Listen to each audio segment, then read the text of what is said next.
this guy I had been seeing told me that he's a pimp and that he wants me to work for him. And then if I don't work for him, then he can't be with me. And at this point, I needed him in my life. I couldn't lose him. I couldn't lose anything else.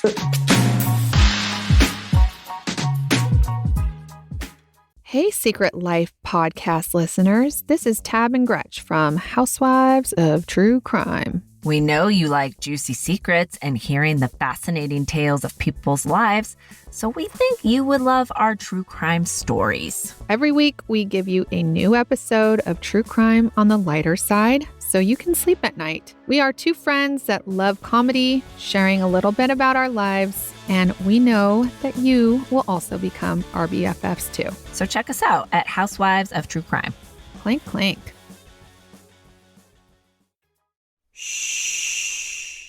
Welcome to the Secret Life podcast. Tell me your secret. I'll tell you mine.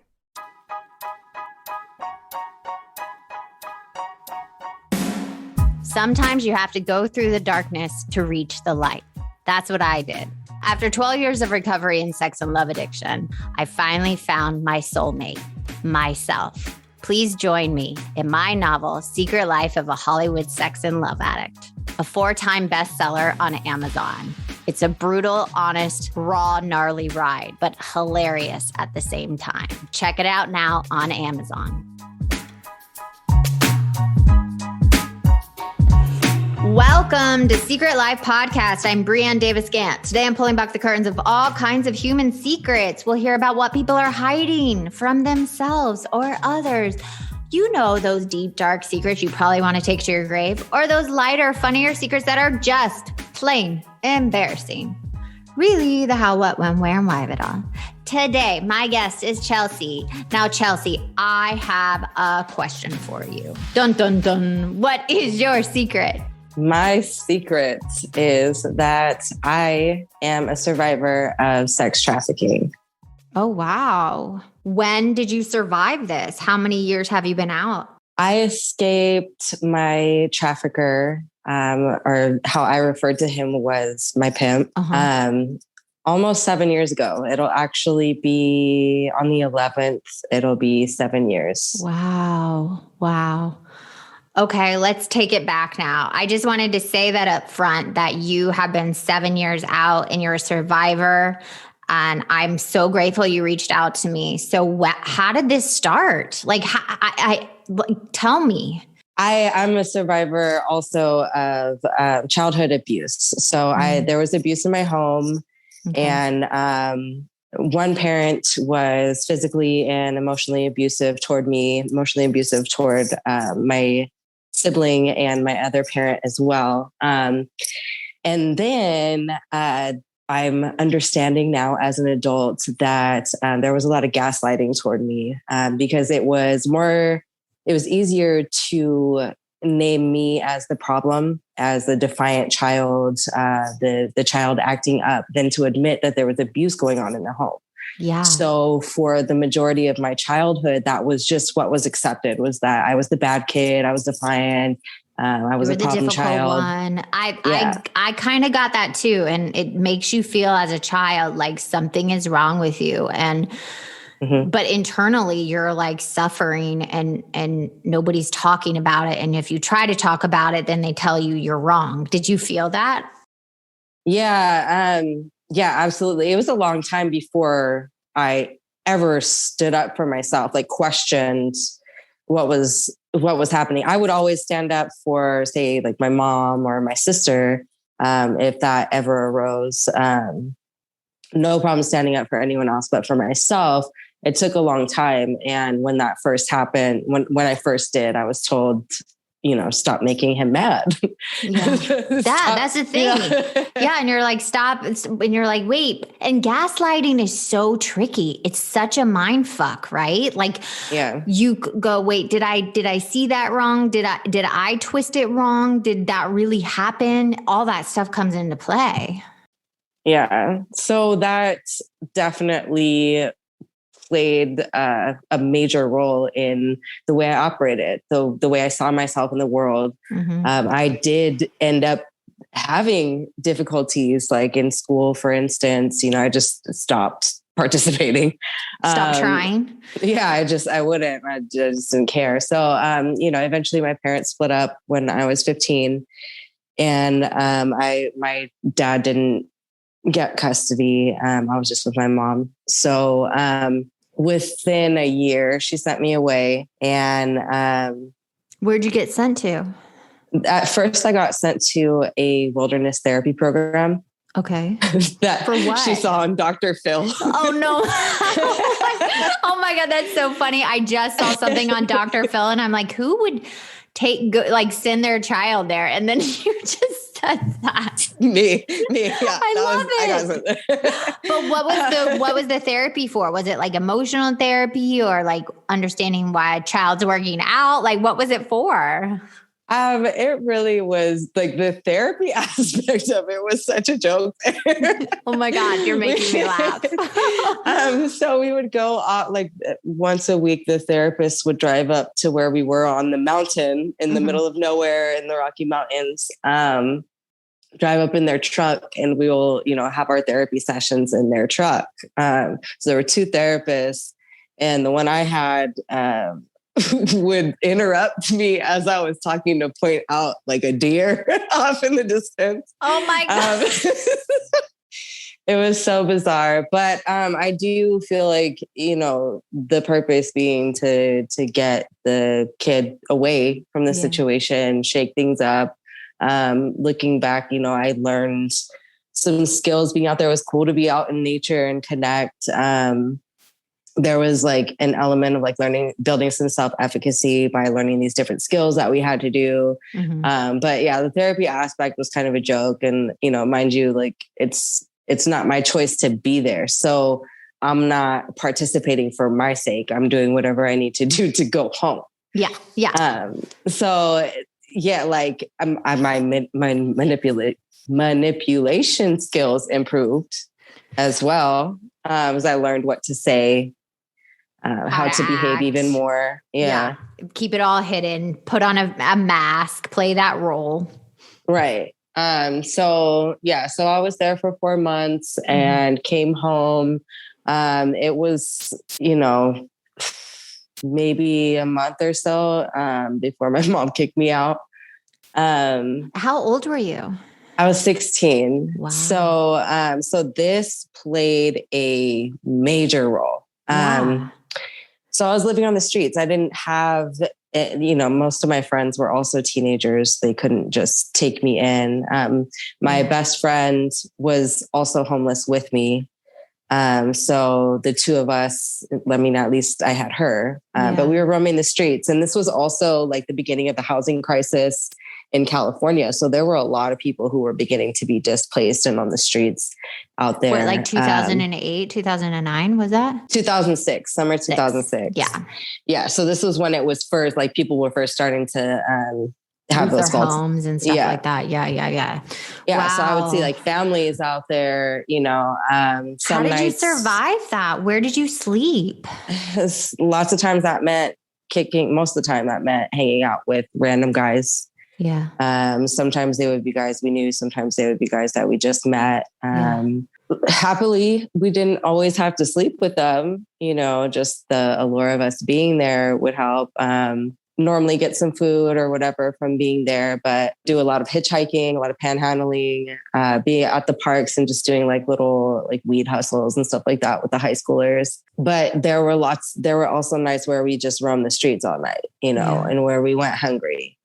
There were different drugs that we would do to make that happen. And it was like during this period of time, it was like only like 3 or 4 months. But that's a long time to be 16 and on the street. Yeah, I would say even just one night would be a lot for somebody, that's a long time. Yeah. And I don't remember a lot of it. You blacked it out. Very much so. I actually remember more now that I've been in recovery for a few years and, accessing memories and opening myself up to them. But there's a lot that I don't remember. I mean, I'm right there with you. I've blocked out a lot of my past that I still don't remember after 8-10 years of therapy. So I get it. Yeah. Yeah. I mean, we do it to protect ourselves. I couldn't handle it all at once. So, it's trauma. It's things we're powerless over. So our mind blocks them out to protect us. 100%. I mean, I'm the same with my childhood. I remember very little of my childhood. But one day when we were just doing our thing, walking around, hitchhiking, this gentleman in a white Yukon pulled over and picked us up. And he started talking to us about Craigslist and about what women were advertising on Craigslist. This was the first time I had ever heard about escorts. Right. So of course we told him we were 18 too. Like what teenage? Well, nobody's 16 is going, hey, I'm 16. Yeah. Like that's not, you always make yourself older than you are. Right. Like, I'm legal. Definitely. I'm legal. So then he started asking us if we would be interested, Mm-hmm. And I knew right away that I was interested. Like the hunger in my stomach was like, hell yes, I really want some money right now. Yeah. However, I wasn't sure how my friend felt. And so I wasn't ready to say anything out loud. I was trying to gauge her reaction. Mm-hmm. And we both kind of locked eyes for a minute, and I knew it was a go. So we said, yeah, we were interested, and we went off. I come from kind of a country town. Yeah, don't tell me your town. Yeah, don't like. I mean, somewhere in the country of America. Yeah, but it was like in a country town. So we went off like by some orchards, and he paid us to pleasure him. Okay. And it wasn't a full service deal, so we didn't have sex with him. But were you like showing what you could do kind of situation? Was it like an audition? No, he was just paying us to do it. Okay. So yeah, I mean, I was a little bit nervous when we were driving out like into the orchards, what is this guy going to do? But nothing went wrong. I felt very ashamed. I felt disgusted. And it was the first time that I had ever done anything sexual with a man. Like, well, definitely for money, but I wasn't in the least bit attracted to this man, and right. He was an older man too. So it was just like, it was a mind fuck. And he dropped us back off pretty much where he picked us up at on the street. And we promised each other my friend and I promised each other we would never tell anybody. Yeah. And about a month later, we ran into White Yukon man again. And he picked us up. And this time we pulled over at a park, and pretty much the same thing, except this time he wanted to use his fingers on me. Wow. I didn't think that the experience could feel worse or more shameful than it had the first time, but it was horrible. Yeah, I can imagine, because it feels like it would be more vulnerable, right? It was. Yeah. It was. And I had to leave my body for that. Yeah. I understand that experience. Yeah. So that was the last time that happened with that man. And that was the last time I did anything having to do with prostitution at that age. Mm-hmm. Not long after that, my birthday's in the summer. So like I always go through some type of existential crisis on my birthday as well. So that happened. And I felt like I just needed to do whatever needed to happen to go back home. Like I can't be living on the streets anymore. So I actually reached out to my dad, and he wouldn't let me come stay with him. Oh man, so, really? Yeah. So it was kind of like a Hail Mary pass, like maybe. But my mom ended up letting me move back in. But 10 days later, I was on my way back to the wilderness. Oh, why were you just not getting along with her? Were you just like, it just was a tumultuous? Did you guys fight? Why did she send you back? Yeah. So it was definitely tumultuous. I had lost all respect for my mom by the age I was 14, Right. you know, after asking for help and just being kept in that situation, I resented her. Right. At the same time, I have, how do I put this? Like I don't want to say a stronger personality, but yeah, you know, and I also modeled myself after my dad, seeing the two of them together. You know, he was the stronger one. I was the one to stand up for my mom, even when I was a kid. Right. So I didn't, as much as I loved her and love her, I didn't want to be like that. I wanted to be the strong one. So I modeled my behavior after that. So she didn't feel that she could handle me, you know, and it definitely was her trying to save me. And being sent away, I'm sure did save me, you know. So yeah, she let me move back in only to send me away. Got it. So I was back there. This time it was only for 8 weeks. But from there, I was sent to an all-girls therapeutic boarding school. Mm-hmm. And that's where because I had dropped out of high school when I was homeless. So that's where I graduated high school from. And I turned 18 there and pulled myself from the program. And that was also definitely a learning experience. There was the therapy there was amazing. They tell the parents when they're signing their kids up that this is not, you know, sending your kid away, saying your kid is the problem.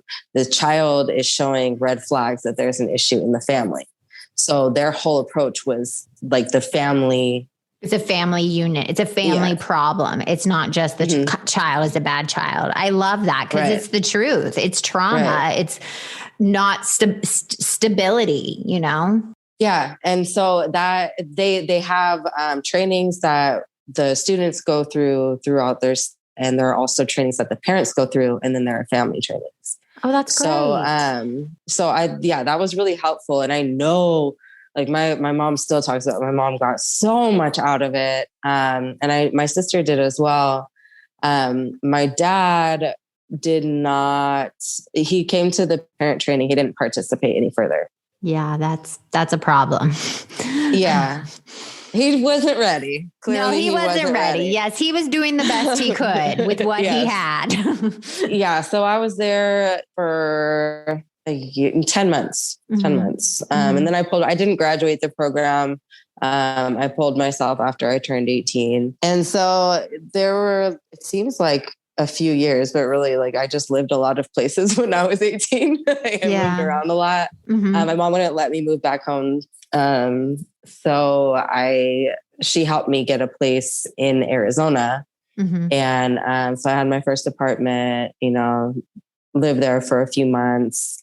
I just bounced around a bit. And when I was 19, I was with this guy who had been my best friend, and I decided that I wanted a boyfriend, and I knew he like was into me. So I was like, okay, boyfriend. And so I moved back home to be with him. And I had for a long time, I had said that I want to marry early and have a baby early. Yeah. Like all I wanted my whole life was a family, you know? Right. So that was legit a goal of mine. And so I told him that, and he and I were trying to have a baby, and I got pregnant like right after I turned 19, and he proposed. I knew right away that I didn't actually want to marry him, but I was very excited about my baby. Yeah. And I told my mom about it. She and I, like every week we were looking up, you know, what your baby looks like at this stage. I was really excited. And I was about 4 months in. I had just worked up the courage to send a letter to my dad and tell him that I was pregnant. And we had very limited contact at that time, just like holidays and birthdays. So anyways, I put the letter in the mailbox and went to the bathroom, and I was spotting. No. And I freaked out. So we went to, I was just going to Planned Parenthood at the time. Yeah. So my mom and I went over there and they did the ultrasound, and my pregnancy had terminated itself. Yeah. Which is so, devastating as a woman, which is devastating. And nobody talks about that. It is a huge loss. Even when you don't even want to have a child, it is a huge loss on your body and your soul, you know, as a woman. So I feel your pain. I've been through that pain. Yeah, it was horrible. And I was too far along to pass it myself. So to wait 2 weeks to be able to get a DNC done. So it was a horrible experience. The most painful thing I've ever experienced. I mean, to this day. So that left me broken. Like, you know, I'd made it through everything else, but that I just couldn't do it anymore. I couldn't be Chelsea anymore.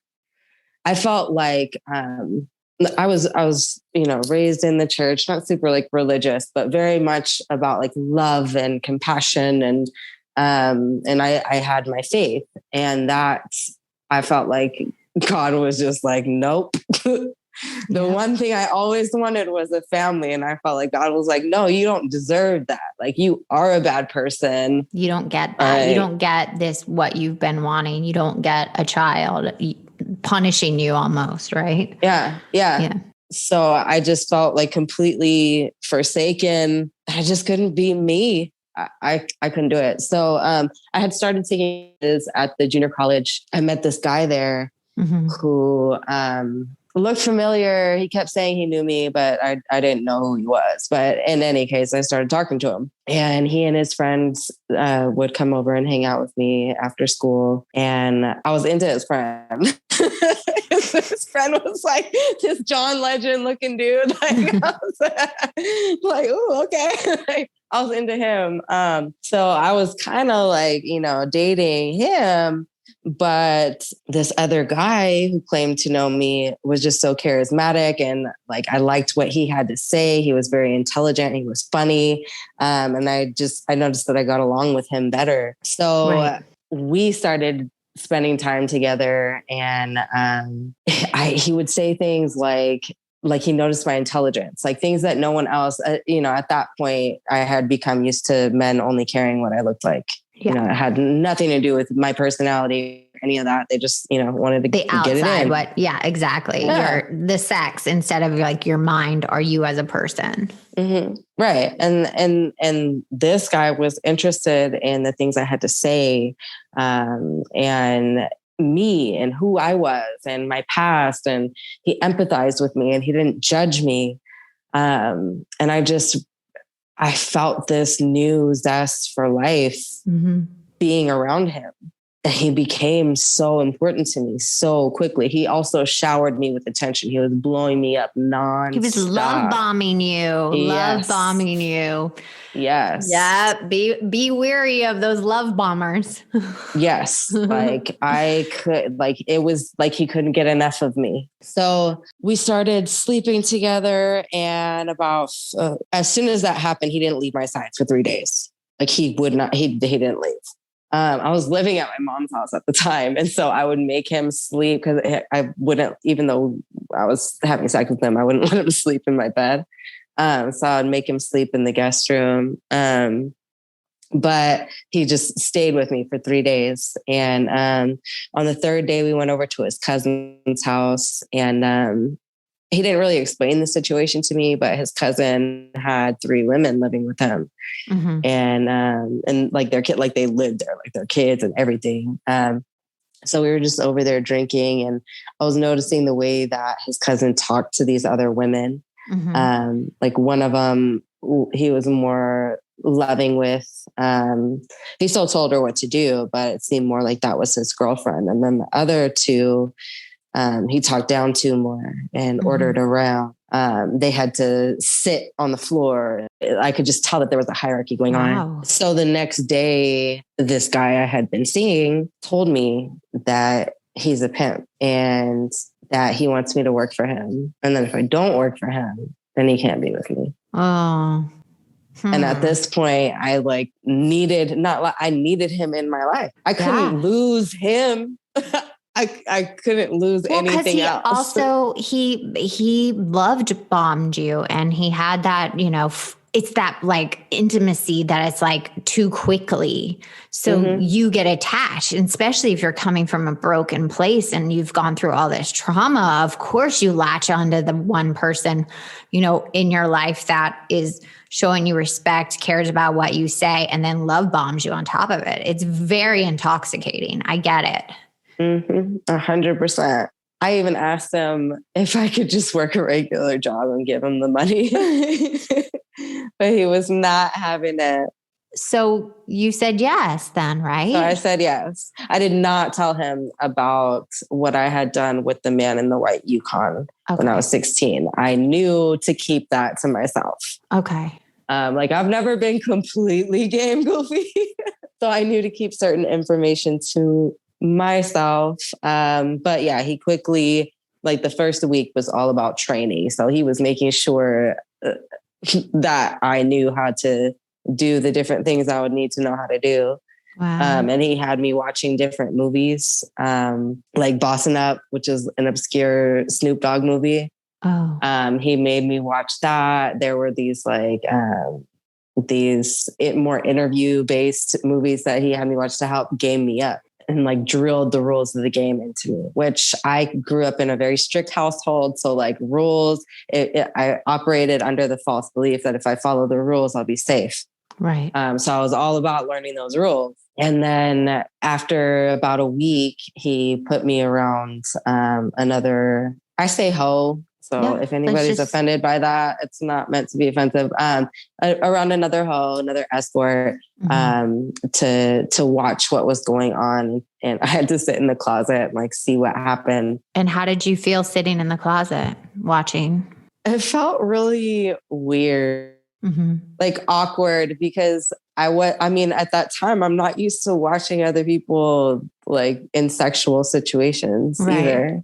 It's interesting to think about it now, because it's just well, whatever, but that was my first time. Do you know, it's so funny. Every time you talk about something that's really vulnerable, you laugh. Oh, I know.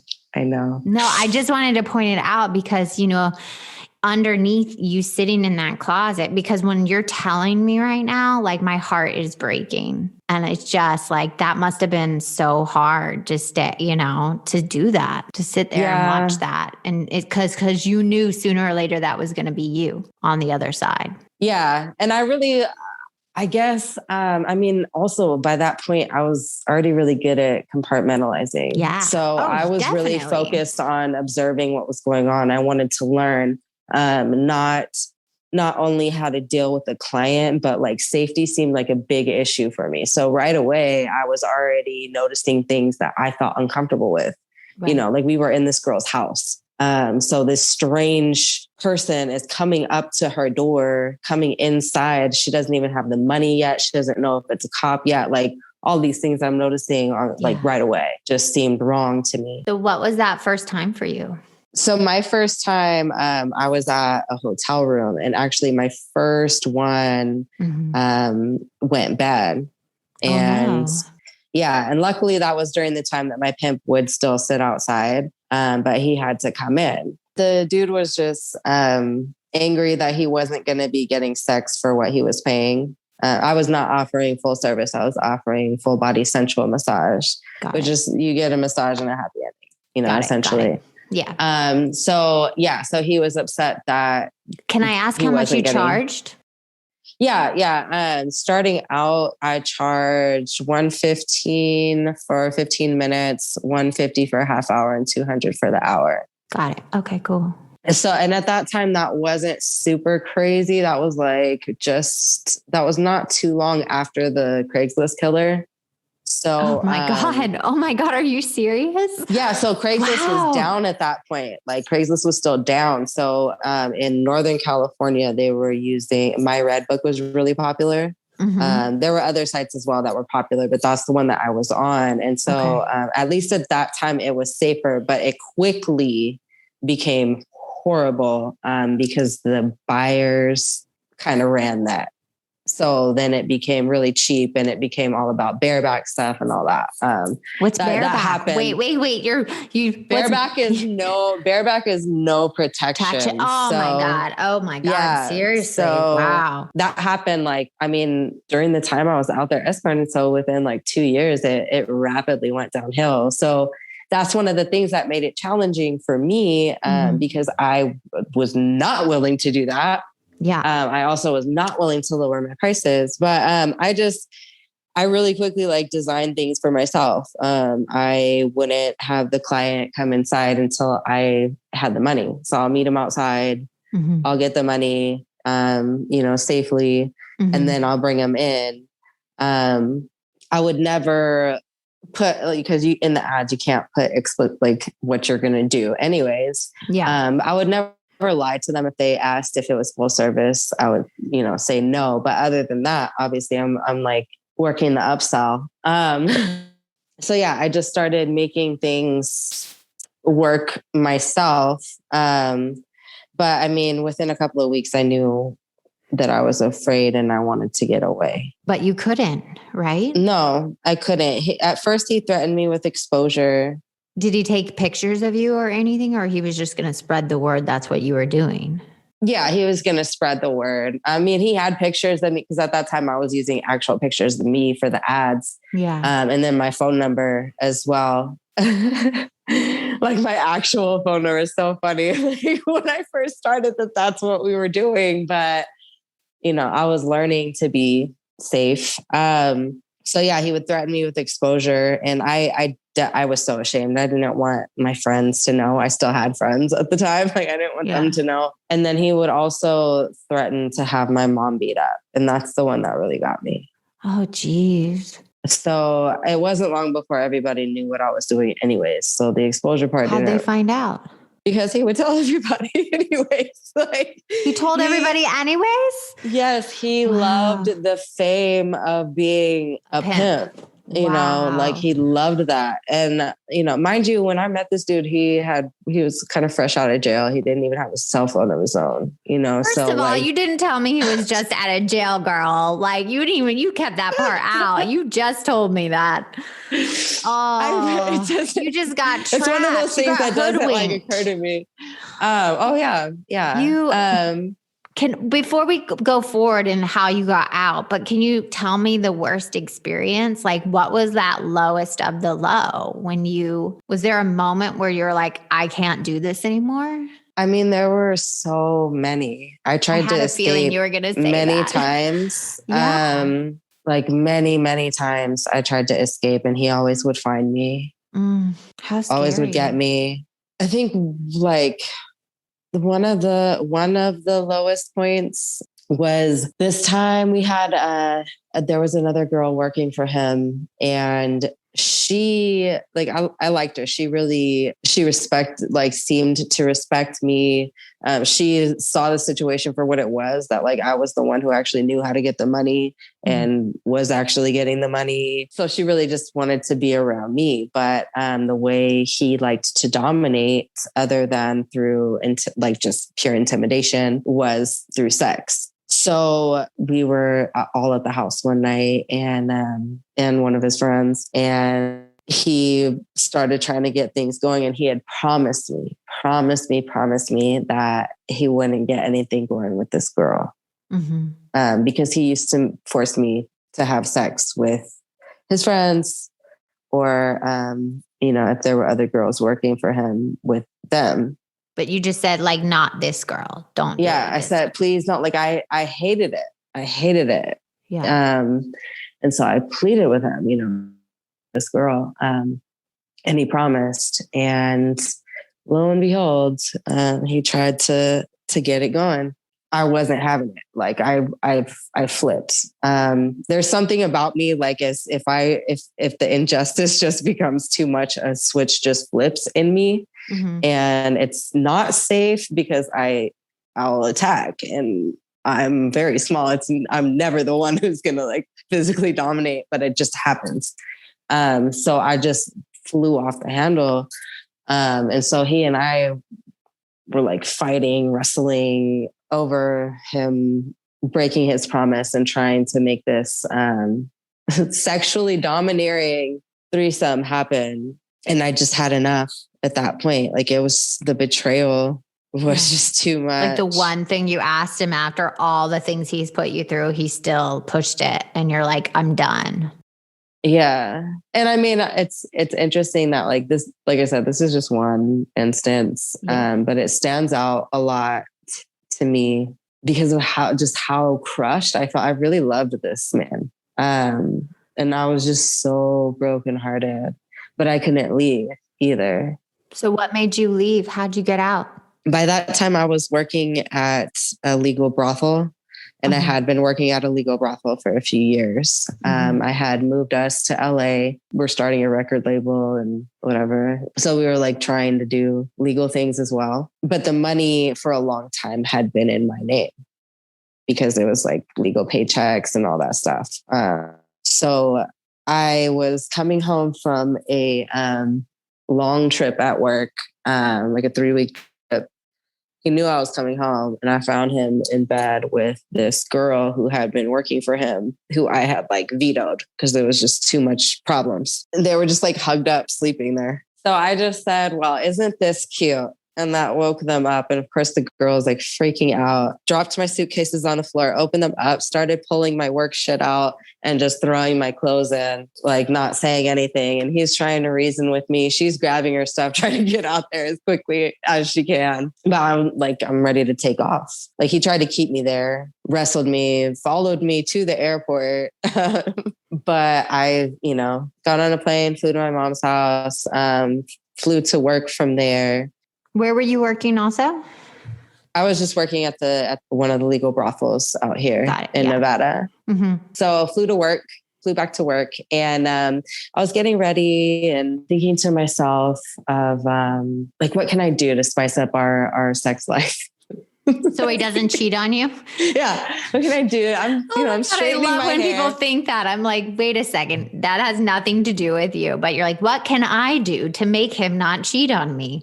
Yeah. I'm like over here, like, yeah, let me, there's got to be something I can do. Like I am a hoe. Like I do this professionally. So, and I think it's a good thing I was looking at myself in the mirror when I did that. So I just caught myself like, yo, what?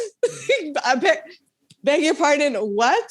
Yeah. What can you do? Like, hold on. No, clearly this man is not changing after all these years. It had already been 5 years. Like after all these years, he is not changing. Yeah. These fundamental things are not changing. And that's when I decided I have to leave. And one of the first things I knew I needed to do was to tell a friend. I hardly had any friends, but I had befriended one of the other women who worked at that brothel. But I didn't tell, even though she was my friend and I hung out with her outside of work, I didn't tell her that he was my pimp. I didn't, no one knew everything about me, Yeah. No one knew the truth. So I knew I had to tell her because I'd be too embarrassed to stay if she knew. Yeah, sometimes you just have to open your mouth and say those things that we keep shame and stigma inside. And when you say it to one person, it just like opens up. Is that what happened? You told her? Yeah, I told her. And then I made a plan because I knew I needed a plan to actually get away successful. So there were just a lot of things that needed to be covered. I needed to know where I was going to go. Both the cars were in my name and I didn't want him taking off with them. So I had to sell, like one of them I was still paying off. So I definitely needed to sell that. And I didn't have a license, so I couldn't drive it. And I needed to get it away without him knowing. Like I had that car towed away in front. He was standing there as it was towed away, but I had him convinced that I was like getting work done on it. I ended up signing the other car off over to him. Like just all these different elements, but I also had to like come home and be around him in the meantime and play my role. And that was the most difficult part. Because not only was I like fully disgusted by him, I couldn't stand being around him, couldn't stand his presence, his smell, his sound, everything. None of that, and I had to pretend to still be enamored with him, Geez. Yeah, that's hard. That's hard. And I mean, I would wake up to him having sex with me, like and had to pretend like I was okay with it. A lot of women, a lot of people have had to do that with their abusers, Yeah. You're making your escape while still having to act like you're the same person you were. And that's really, really hard. Yes. And I was afraid. I was also afraid that I would lose my resolve, that he would win me over again. Right. You would get tricked again. So there was like all of that was going on, and it took more than 5 months. And then I was finally like, I was at work. It was about time for this to happen. And he called me from jail. Oh my God, he was such a jailbird, and so he ended up going back to jail. And normally that's the type of thing that would make me stay, because I would feel like I have to help him out. Right. But this time I was like, nope, it's go time. He's not going to be there. Perfect. Even better. So I went back home a day early, and I came home to find his friends in my house. So I wasn't out of the woods yet, but I just have to keep playing that role. And when did you get away? Yeah. It was just one more night. The next day, like my friend was coming out to pick me up, like his friends. I told them I was going to go see a client. So that's how I got to leave with my suitcases, left with my friend, and I never came back. It wasn't like smooth sailing or anything, but it took over a year for him to stop contacting me every day. I mean, he still contacted me further, but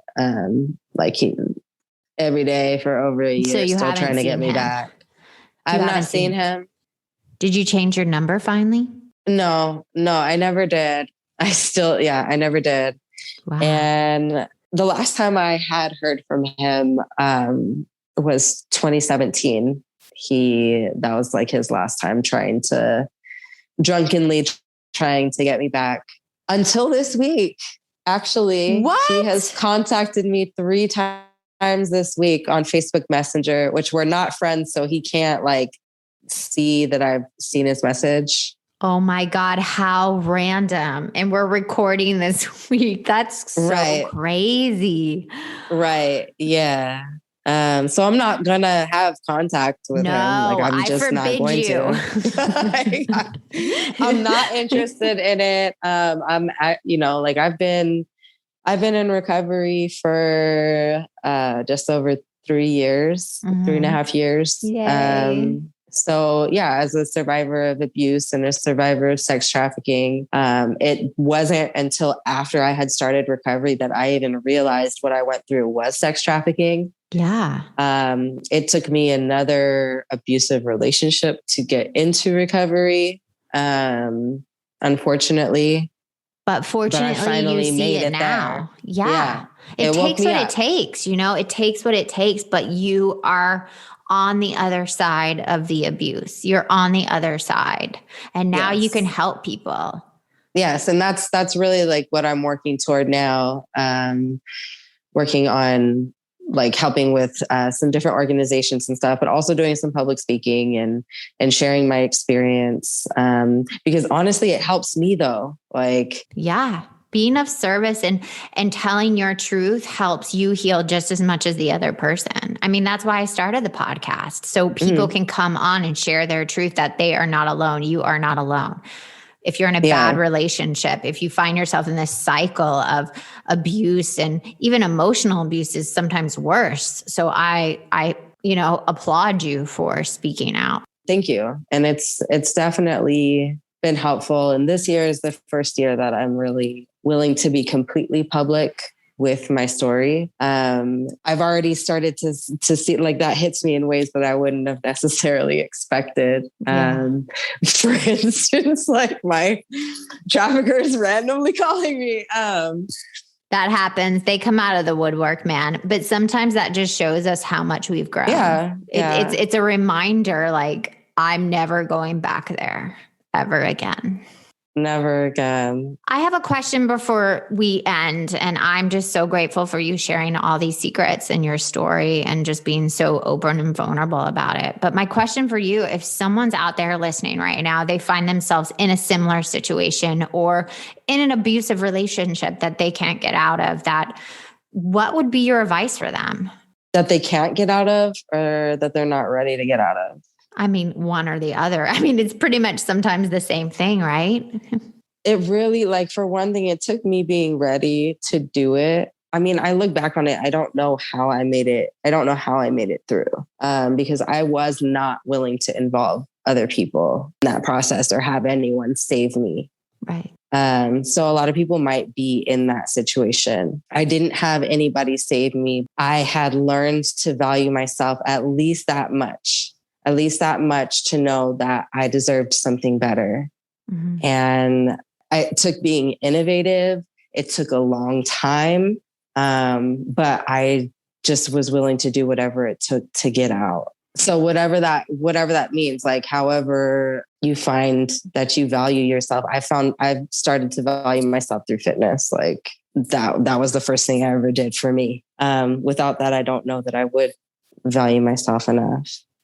And I have to say, we've all done things we're not proud of or that we would never imagine we've done, but other people have done it too. And that doesn't like define who you are. That really helped me, where it was like, I've done some horrible things, but I'm not a bad person. Right. I guess too, like, for me, it required that I act before I really believed.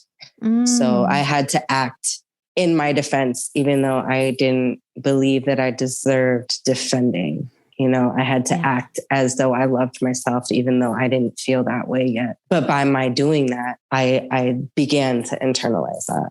That was at least a start of my process. I love it. Thank you so much for coming on. I truly, truly am grateful. Thank you for having me. It's definitely been a pleasure.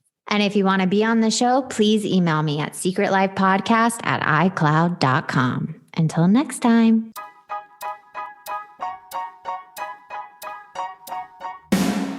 Thanks again for listening to the show. Please subscribe, rate, share, or send me a note at secretlifepodcast.com.